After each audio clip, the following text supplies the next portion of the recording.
एक समय की बात है।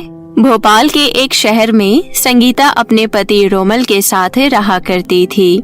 संगीता की 2 बेटियां भी थी। एक का नाम सुरीली था और दूसरी का आकांक्षा था। आकांक्षा संगीता और मोहन की सगी बेटी थी, जबकि दूसरी सुरीली उनकी सौतेली बेटी थी। क्योंकि जब सुरीली बहुत ही छोटी थी तब वो संगीता और मोहन को एक घने जंगल में रोती हुई मिली थी। तभी संगीता और मोहन ने उस छोटी सी बच्ची को अपना नाम देने का सोचा और उसे अपने घर ले आए।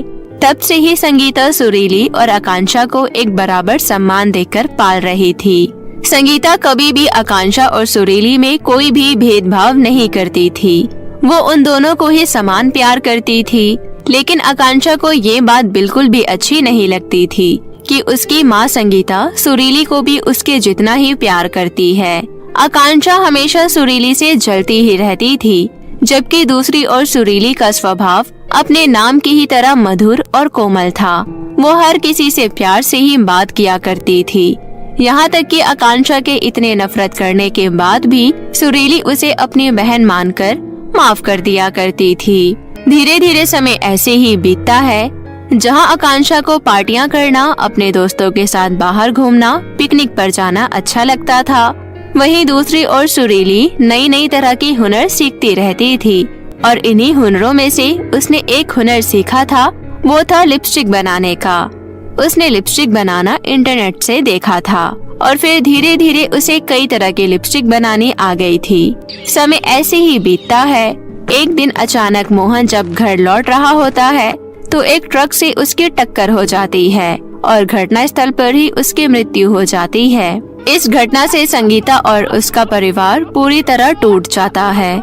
लेकिन वो लोग जैसे तैसे अपने आप को संभालते हैं। मोहन अपने घर में कमाने वाला केवल एक ही था। उसके जाने के बाद संगीता के घर में आर्थिक परेशानियां शुरू हो गई थी। संगीता बाहर काम ढूंढने भी जाती थी, लेकिन पूरा दिन तक काम ढूंढने के बाद भी उसे कुछ नहीं मिलता था। सुरीला अपनी माँ की ये हालत देखकर बहुत ही परेशान रहती थी कि तभी एक दिन उसके दिमाग में एक आइडिया आता है। माँ, मुझे आपसे कुछ बात करनी है। क्या बात करनी है मेरी बच्ची? माँ देखिए, आप तो जानती ही हैं कि हमारे घर में कितनी आर्थिक परेशानियाँ चल रही है। मैंने आपको बाहर काम ढूंढते हुए भी देखा है, इसलिए मैं चाहती हूँ कि मैं आपकी मदद करूँ। पर तुम मेरी मदद करोगी कैसे? माँ, मैंने इंटरनेट से लिपस्टिक बनाना सीखा है और अब तो मुझे अलग अलग रंगों की अलग अलग तरह की और बहुत ही खूबसूरत खूबसूरत लिपस्टिक बनाना आ गया है। अगर मैं अपनी छोटी सी लिपस्टिक की दुकान खोल लूँ तो शायद हमारे पैसों की परेशानियाँ थोड़ी कम हो सकती है। ये तो बहुत ही अच्छा आइडिया है और मुझे बहुत ही अच्छा लगा कि इतनी छोटी सी उम्र में होकर भी तुम इतने समझदार हो। पर लिपस्टिक बनाने के लिए तो सामान की जरूरत होगी और सामान लेने के लिए पैसों की, और पैसे तो हमारे पास है ही नहीं। माँ, आप चिंता मत करो, मैंने जो लिपस्टिक बनाना सीखा है वो घर के ही सामान से बन जाती है और इसे इस्तेमाल करने पर कोई नुकसान भी नहीं होता। यही मेरी लिपस्टिक की खास बात है। फिर तो ये बहुत ही अच्छी बात है। मुझे गर्व है तुम पर मेरी बेटी। आकांक्षा दरवाजे के पीछे खड़ी होकर ये सारी बातें सुन रही होती है। अपनी बहन की तारीफ सुनकर उसे गुस्सा तो आता है, पर वो बिना कुछ बोले वहाँ से चली जाती है। अगले दिन से सुरीली अपने लिपस्टिक बनाने का काम शुरू कर देती है और फिर कुछ ही दिनों में उन्हें बेचना भी शुरू कर देती है। लोगों को जब बिना केमिकल वाली लिपस्टिक के बारे में पता चलता है तो वो उसे खरीदने लगते हैं और धीरे धीरे सुरीली की दुकान चल पड़ती है और उन पैसों से संगीता के घर की आर्थिक दिक्कतें भी अब खत्म होने लगती है, जिस वजह से अक्सर संगीता सुरीली की तारीफ किया करती थी। लेकिन जब भी संगीता सुरीली की तारीफ करती तो आकांक्षा के मन में एक आग सी लग जाती। ऐसे ही एक दिन जब आकांक्षा और सुरीली स्कूल से वापस आती है तो वो दोनों अपनी माँ को अपना रिजल्ट दिखाती है। आकांक्षा का रिजल्ट देखकर तो संगीता आग बबूला हो जाती है। ये क्या है आकांक्षा, तुम इतने बुरे नंबरों से फेल हो गई। मैंने तुम्हारे 2 ट्यूशन लगा रखी हैं, उसके बाद भी तुम्हारा ये हाल है। तुम्हें सच में शर्म नहीं आती क्या? और अगर नहीं आती है तो कम से कम अपनी बहन को देखो, वो स्कूल जाती है, स्कूल से वापस आकर घर का काम करती है, फिर अपने लिपस्टिक की दुकान देखती है। इसके बावजूद भी वो इतने अच्छे नंबरों से पास हुई है। लेकिन तुम पूरा दिन पार्टी करती हो, दोस्तों के साथ बाहर हल्ला गुल्ला करती हो, बस पूरा दिन टाइम पास करती हो और फिर भी तुम्हारा ये हाल है। भगवान जाने तुम्हारा क्या होगा। मैं तो तंग आ गई हूँ तुमसे। ऐसा कहकर संगीता वहाँ से चली जाती है, लेकिन अपनी माँ के मुँह से अपने लिए इतने कड़वे शब्द और सुरीली के लिए तारीफ सुनकर आकांक्षा सह नहीं पाती। बहुत हो गया, बहुत झेल लिया मैंने उस सुरीली की बच्ची को। कभी कभी तो लगता है सौतेली ये नहीं मैं हूँ, लेकिन अब नहीं, अब मैं इसे यहाँ टिकने ही नहीं दूंगी।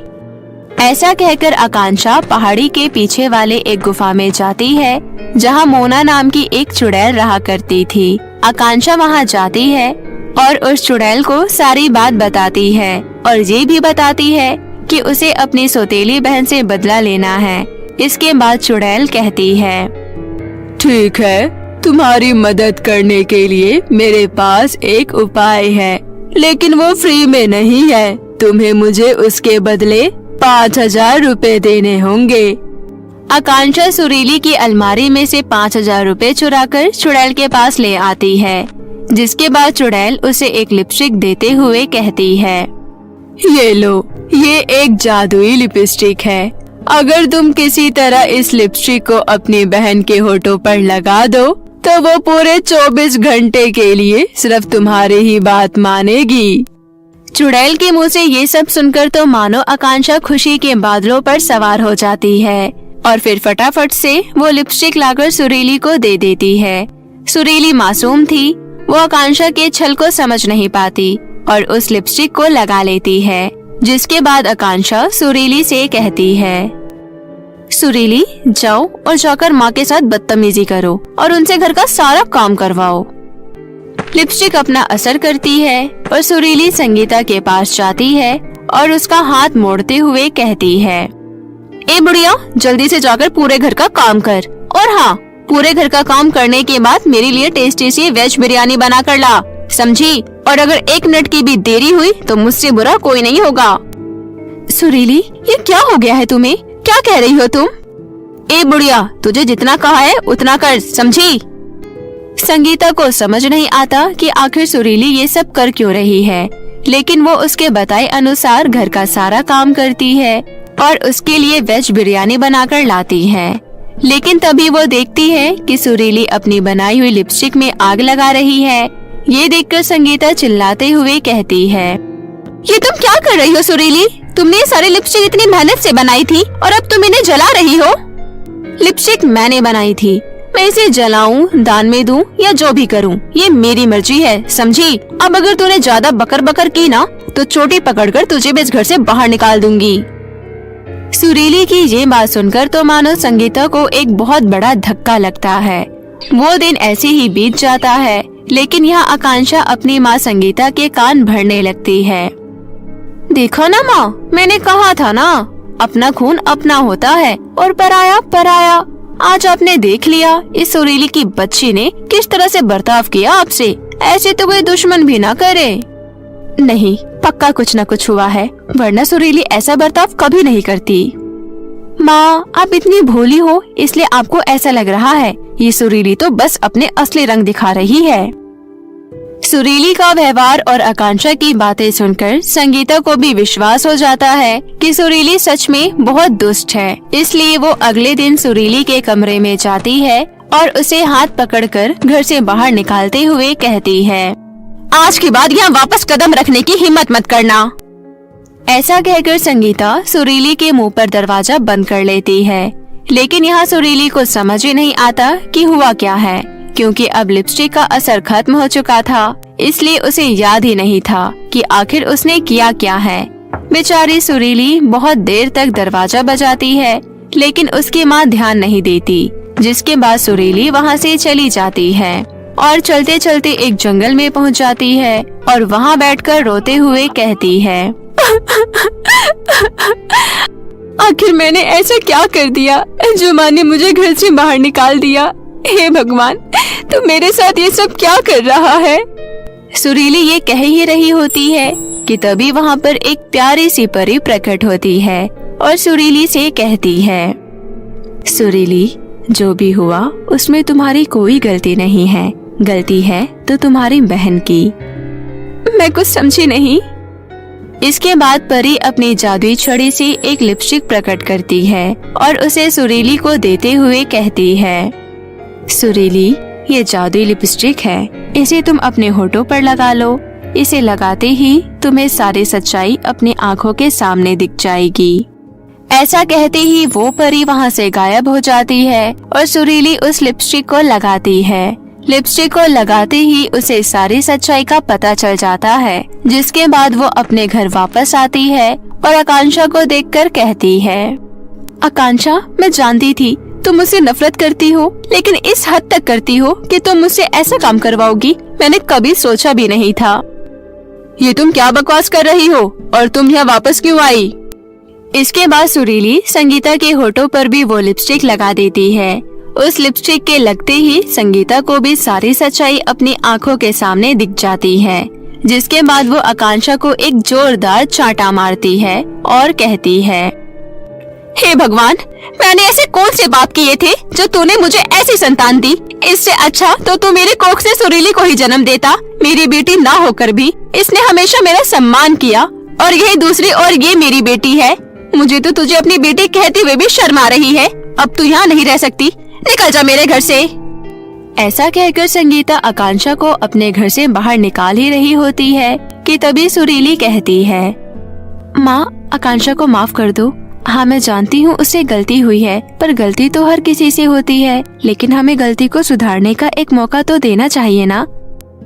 सुरीली की ये बातें सुनकर आकांक्षा को अपने किए पर पछतावा होता है और वो सुरीली से माफी मांगकर उसे गले लगा लेती है। उस दिन के बाद से वो दोनों बहनें सौतेले शब्द को भुलाकर प्यार और प्रेम से एक दूसरे के साथ रहने लगती है। जादुई विशाल बर्थडे केक का जादू। तो चलिए दोस्तों, कहानी सुनते हैं। मीठीपुर नाम के गांव में शैली और दर्पण नाम की दो बहनें रहती थी। दोनों के माता पिता नहीं थे, इसलिए घर का गुजारा शैली हलवाई की दुकान में झाड़ू पोछा और बर्तन धोकर करती थी। शैली खुद तो पढ़ाई लिखाई नहीं कर पाई, लेकिन वो अपनी छोटी बहन दर्पण को पढ़ने के लिए स्कूल भेजती थी। दर्पण पढ़ाई में बहुत अच्छी थी। दर्पण ने 12वीं में अपने पूरे गाँव में टॉप किया था, इसलिए उसे स्कूल की तरफ से स्कॉलरशिप मिली थी, जिसकी वजह से उसका एक बड़े कॉलेज में एडमिशन हो जाता है। दर्पण गरीब थी, इसलिए उसके पास कॉलेज में पहनने के लिए सुंदर सुंदर कपड़े नहीं थे और न ही अच्छे जूते थे। उसके पास बस 2 पुराने कपड़े थे और एक पुरानी घिसी हुई चप्पल। वो वही पहनकर कॉलेज जाती थी, जिसकी वजह से कॉलेज की लड़कियां उसे देखकर हंसती थी। दर्पण के क्लास में ही सोनिया नाम की एक लड़की थी जो बहुत अमीर थी। उसे अपनी अमीरी का बहुत घमंड था। एक दिन सोनिया अपने दोस्तों से बात कर रही होती है और वो बोलती है, कल तो मेरा बर्थडे है और मैं अपनी बर्थडे पार्टी बहुत धूमधाम से मनाने वाली हूँ। तुम सब भी मेरे बर्थडे पार्टी में आना। ठीक है सोनिया, हम तुम्हारे बर्थडे पार्टी में जरूर आएंगे। मेरे पापा मेरे बर्थडे में बहुत बड़ा केक लेकर आते हैं। तुमने पहले कभी इतना बड़ा केक देखा भी नहीं होगा। अच्छा, ऐसी बात है। चलो, इसी बहाने हम कल बड़ा सा केक भी देख लेंगे। वो सब तो ठीक है, लेकिन देखो तो ये दर्पण हमारी बातें कैसे सुन रही है। चलो, ये बहुत अच्छा मौका है, इसका मजाक बनाकर आते हैं। इतना बोलकर सोनिया अपने दोस्तों के साथ दर्पण के पास जाती है। दर्पण, तेरा बर्थडे तो सेलिब्रेट होता ही नहीं होगा। तुम गरीब हो ना, ये बर्थडे सेलिब्रेशन तो हम जैसे अमीरों का ही होता है। तुम्हें तो ये भी नहीं पता होगा कि केक दिखने में कैसा होता है। हाँ, और केक के अलग अलग फ्लेवर होते हैं, तुम्हें तो वो भी पता नहीं होगा, जैसे strawberry cake, fruit cake, chocolate cake, vanilla cake. मुझे तो सबसे यम्मी फ्रूट केक लगता है। और मुझे स्ट्रॉबेरी केक। तो कल मेरे पापा मेरे लिए बड़ा सा स्ट्रॉबेरी केक लेकर आएंगे। बेचारी दर्पण, मुझे तो कभी कभी तेरे ऊपर बहुत तरस आता है, इसलिए मैं तुझे भी केक खाने का मौका देती हूँ। कल तू भी मेरे बर्थडे पार्टी में आ जाइयो, पर हाँ, अच्छे कपड़े पहन कर रहियो। कहीं तरस खाकर मैंने तुझे अपने बर्थडे पार्टी में बुलाया और पता चले तूने मेरा ही मजाक बनवा दिया। इतना बोलकर सोनिया हंसने लगती है। तभी दर्पण बोलती है, तुम्हारा बहुत शुक्रिया जो तुमने मुझे अपने बर्थडे पार्टी में बुलाया, लेकिन मेरे पास अच्छे कपड़े नहीं है। मेरे पास वैसे ही कपड़े हैं जैसे कपड़े मैं पहनकर कॉलेज जाती हूँ। अगर मेरे इस तरह के कपड़े पहनने से तुम्हारे इंसल्ट हो जाएगी तो कोई बात नहीं, मैं तुम्हारे बर्थडे में नहीं आ पाऊंगी। अरे नहीं नहीं, तू तो बुरा मान गई।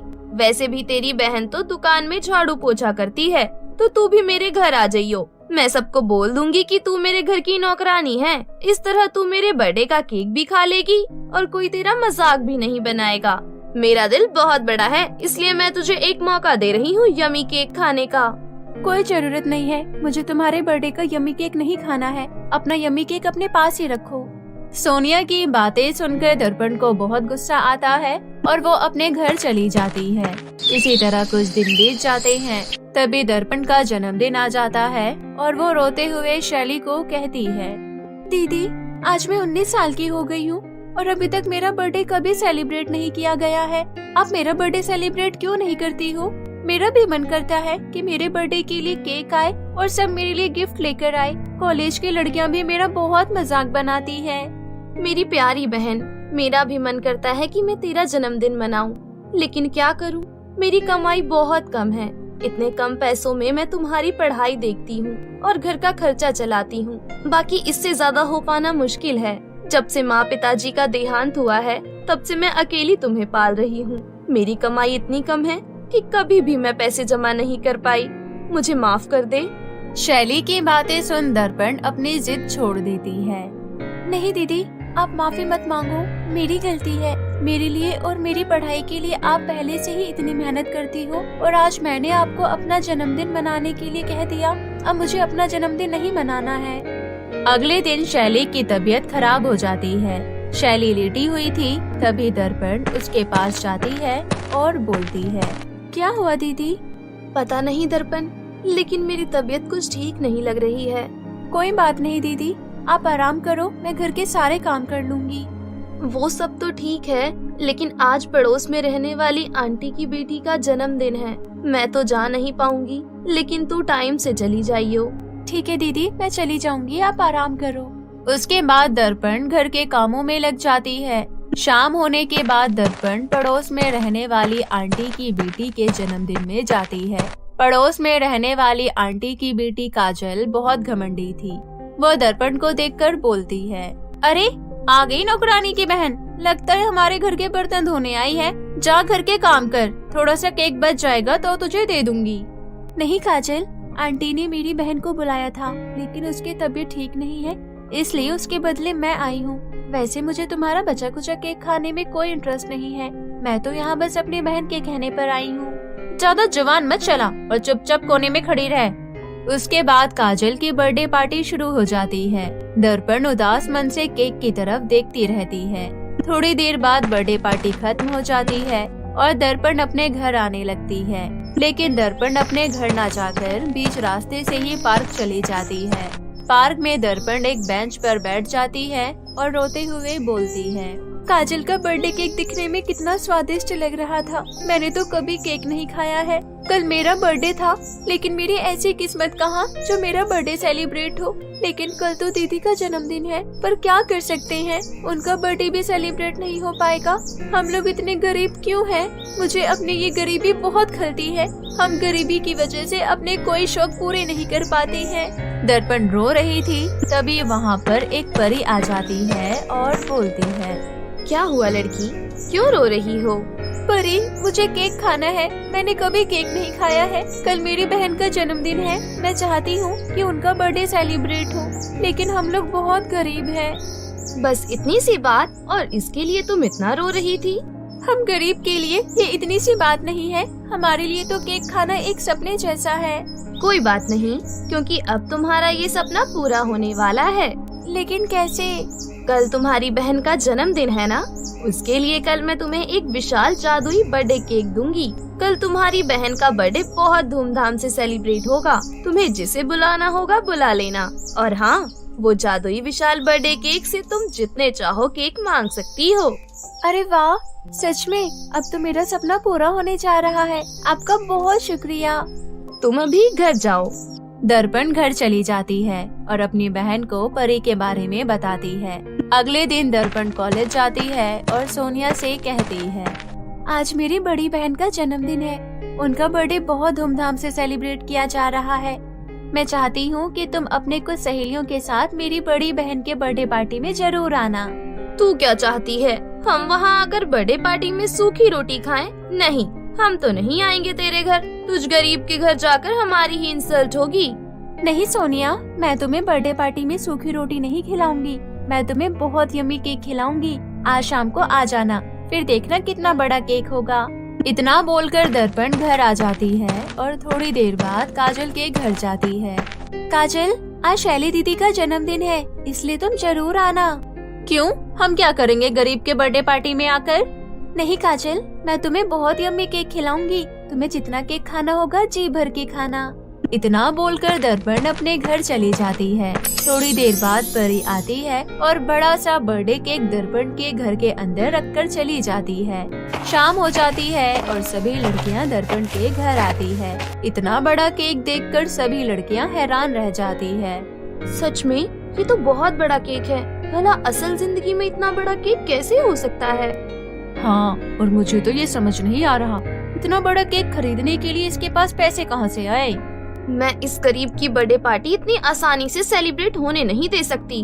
अगर किसी को पता चलेगा कि इसके घर में इतना बड़ा केक आया है तो मेरी बहुत इंसल्ट होगी, क्योंकि मेरे बर्थडे में तो इतना बड़ा केक नहीं था। हाँ सोनिया, मेरे बर्थडे पार्टी में भी इतना बड़ा केक नहीं था। लोग क्या सोचेंगे कि इतने अमीर होकर भी हम लोग इतना बड़ा केक नहीं ला पाए। चलो अभी चलकर इसका केक खराब करते हैं। इतना बोलकर दोनों बर्थडे का केक खराब करने जाती है। तभी बर्थडे केक छूते ही दोनों के हाथों से खून निकलने लगता है। दोनों ये देखकर रोने लगती है। दर्पण, देखो, हम दोनों के हाथों से खून बह रहा है। हमें बहुत दर्द हो रहा है, प्लीज हमारी मदद करो।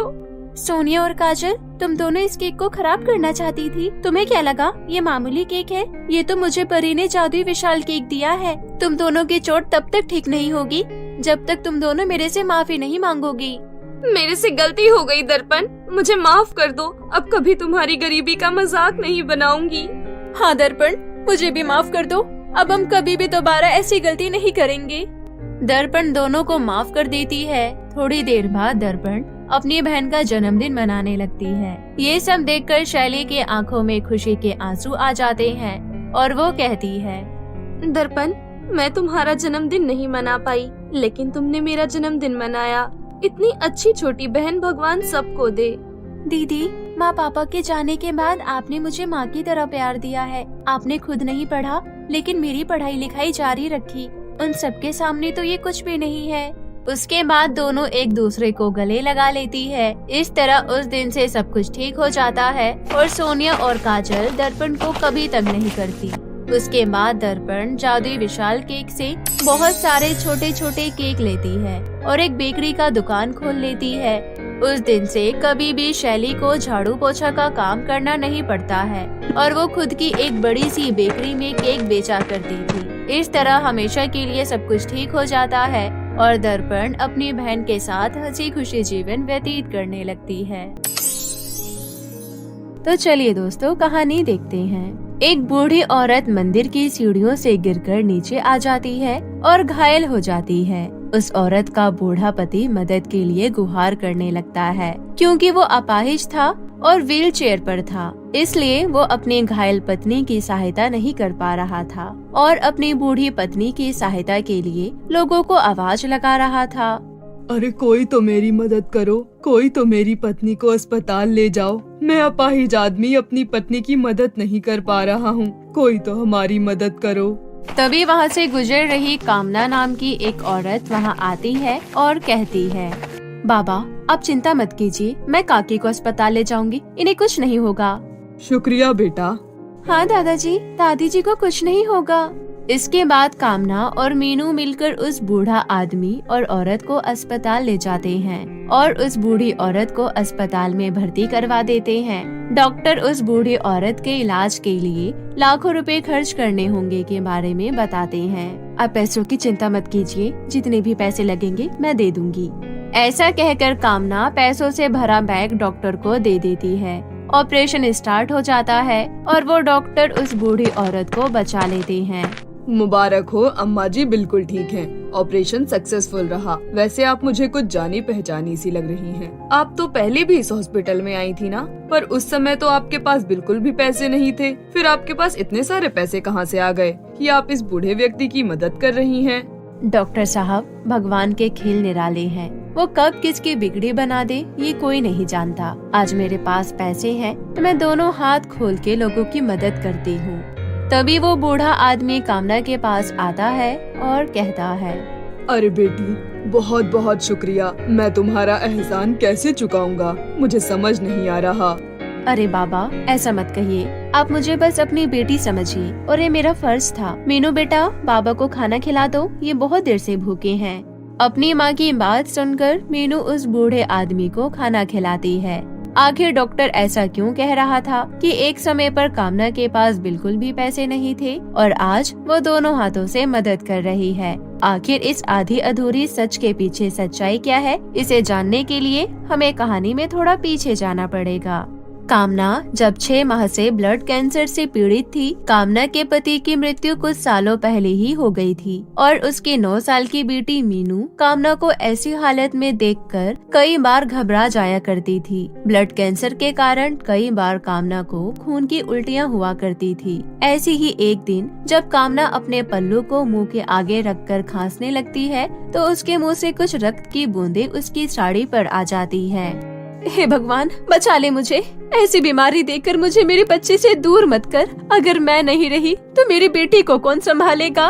माँ, मैं आपको ऐसे नहीं देख सकती। कभी आपके मुंह से खून निकलता है, कभी आप बेहोश हो जाती हैं और कभी कभी आपके हाथ पैर भी कांपते रहते हैं। मैं आपको इस हालत में और नहीं देख सकती माँ।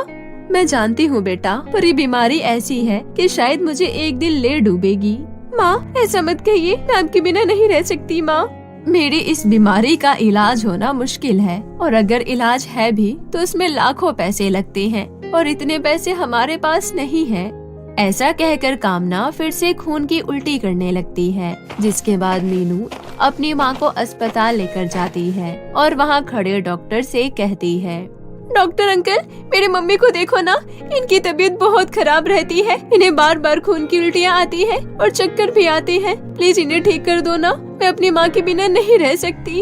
ऐसे ही इलाज नहीं होता। पहले तुम्हें यहाँ फॉर्म भरना होगा, उसके बाद कुछ टेस्ट होंगे। चलो, टेस्ट तो मैं फ्री में भी कर दूंगा, लेकिन इलाज के लिए तो पैसे लगेंगे। डॉक्टर अंकल, मेरी माँ ठीक तो हो जाएगी ना? वो तो मुझे टेस्ट करने के बाद ही पता चलेगा। इसके बाद डॉक्टर कामना की कुछ टेस्ट करता है और उसकी रिपोर्ट आने के बाद कहता है, देखो बेटा, तुम्हारी माँ के बचने के चांसेस तो हैं, पर उसके लिए उनका इलाज करना होगा और उनके इलाज में लगभग 25 लाख का खर्चा आएगा। प्राइवेट हॉस्पिटल है ना, इसलिए। पर तुम्हारी माँ बिल्कुल ठीक हो जाएगी। डॉक्टर साहब, आपने मेरा फ्री टेस्ट किया और इंजेक्शन लगवाकर मुझे थोड़ी राहत भी मिल गई। उसके लिए आपका बहुत बहुत शुक्रिया, पर हमारे पास इतने पैसे नहीं हैं। चल मीनू बेटा, घर चल। मीनू परेशान हो जाती है और फिर अपने आंसू छुपाकर एक शिव मंदिर में चली जाती है और वहाँ शिव की मूर्ति के आगे खड़ी होकर प्रार्थना करने लगती है। हे भगवान जी, हमारे पास इतने पैसे नहीं हैं कि माँ का इलाज हो पाए। मेरी माँ को बचा लो, कोई चमत्कार कर दो भगवान जी।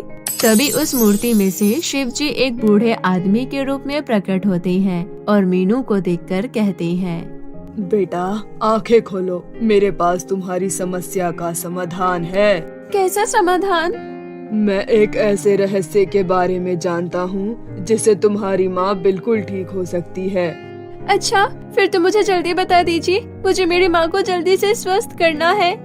बेटा, यहाँ से थोड़ी दूर एक पहाड़ी में से 3 जादुई झरने बहते हैं। एक झरना जिसमें सोने का पानी बहता है, दूसरा चमचमाता हीरे जैसा जिसमें हीरे का पानी बहता है और तीसरा साधारण पानी। अगर तुम उन तीनों झरनों में से केवल साधारण पानी वाले झरने में से पानी लेकर अपनी माँ को पिला दोगी तो तुम्हारी माँ बिल्कुल ठीक हो जाएंगी। लेकिन तुम्हें वहाँ बिना लालच किए वो साधारण पानी लाना होगा। अगर तुमने लालच किया तो तुम्हारी माँ की जान भी जा सकती है। अब जाओ, आयुष्मान भव।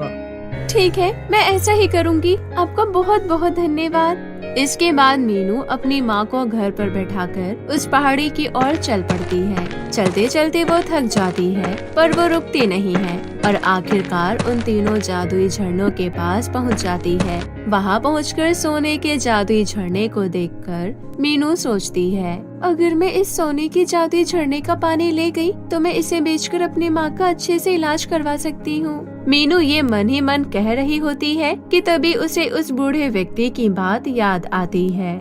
नहीं नहीं, मुझे लालच नहीं करना है। अगर मैंने गलत किया तो मेरी माँ की जान भी जा सकती है। मैं यहाँ से केवल साधारण पानी ही लेकर जाऊंगी। इसके बाद सोने और हीरे के जादुई झरने मीनू को अपनी तरफ आकर्षित भी करती हैं। परंतु मीनू अडिंग मन से अपनी माँ के लिए साधारण पानी ही ले जाती है। तभी वहाँ नदी की देवी प्रकट होती है और मीनू को देखकर कहती है, मीनू, तुम्हारा हृदय सच में बहुत ही पवित्र है। तुमने अपने सामने सोने और हीरे के झरने को देखकर भी लालच नहीं किया, इसलिए मैं तुम्हें अपने जादुई झरनों में से सोने और हीरे के कुछ आभूषण देना चाहती हूँ। ऐसा कहकर वो नदी की देवी मीनू को सोना और हीरा देकर विदा करती है।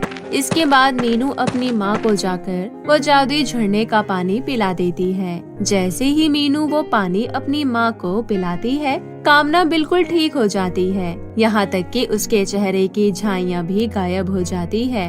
तेरा बहुत बहुत धन्यवाद बेटी। लोग बेटी की कामना करते हैं, लेकिन तू तो मेरे लिए बेटों से बढ़कर है। पर तूने ये सब किया कैसे? और तेरे पास ये सोना, चांदी, हीरे जवाहरात कहाँ से आए?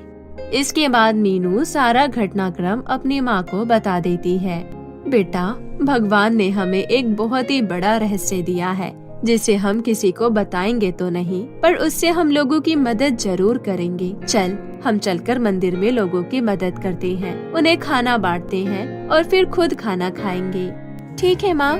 इसके बाद कामना और मीनू मिलकर सोने और हीरे को बेच देते हैं, जिससे उन्हें बहुत सारा पैसा मिलता है, जिससे वो मंदिर में भंडारा करवाते हैं, लोगों को कंबल बांटते हैं। तभी उन्हें एक बाबा के चिल्लाने की आवाज आती है, जो अपनी पत्नी की घायल अवस्था को देखकर लोगों की सहायता मांग रही होती हैं। कामना उस बूढ़ी औरत और बाबा को अस्पताल पहुंचाती है और अपने उन्हीं पैसों से उस बूढ़ी औरत का इलाज करवाती है। वो बाबा कामना और मीनू को दुआएं देती हैं, जिसके बाद कामना और मीनू खाना खाने के लिए बाहर चले जाते हैं और अपना पेट भरते हैं। अब वो उन 3 जादुई झरनों की मदद से अपने ही नहीं बल्कि अपने जैसे और भी लोगों की भी मदद करने लगते हैं।